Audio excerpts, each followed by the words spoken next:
তো বন্ধুরা রান্না বান্না শেষ করে চলে এলাম ভাত বাড়ার জন্য। আজকে কি রান্না করলাম, ভাত তো করাই ছিল, শুধু ছোট্ট হাঁড়িতে একটুখানি গরম ভাত বসালাম। আর দুপুরে রান্না করেছিলাম কাটাপোনা মাছের ঝোল, আলু দিয়ে ঝোলটা আছে, মানে মাছের ঝোল। আর আজকে শুধু করেছি চাঁদা মাছের টক পাকা তেঁতুল দিয়ে, এই যে, আর সাথে চিংড়ি দিয়ে শিম বাটা।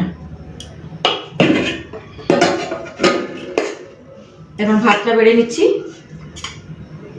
তো ভাত বেড়ে নিয়েছি, আর এই হাঁড়ির ভাতটা রেখে দিলাম, আমার দুই ছেলে খাবে। গরম গরম ভাত যেহেতু রান্না করেছি, আমরা এই ভাতগুলো খেয়ে নেব।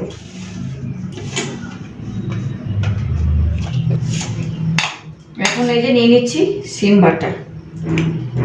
গরম ভাতে খেতে যা লাগবে না, এটাও গরম, ভাতটাও গরম আছে, ভাতটাকে গরম করে নিয়েছি তাই জন্য। ব্যাস, এরপর নিয়ে নিচ্ছি চাঁদা মাছের টক। এই যে,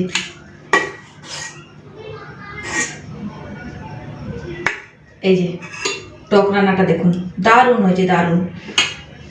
তো বন্ধুরা ভাত বেড়ে নিয়েছি, শিম বাটা, চিংড়ি মাছ দিয়ে শিম বাটা, সাথে পাকা তেঁতুল দিয়ে চাঁদা মাছের টক আছে, গরম ভাত, জাস্ট ফাটাফাটি লাগবে খেতে। এই যে, তো ভাতে একটুখানি শিম বাটাটা মেখে নিলাম, একবার খেয়ে দেখি কেমন লাগছে। নিজেই রান্না করেছি, নিজেই আবার প্রশংসা করবো আমার, ফাটাফাটি।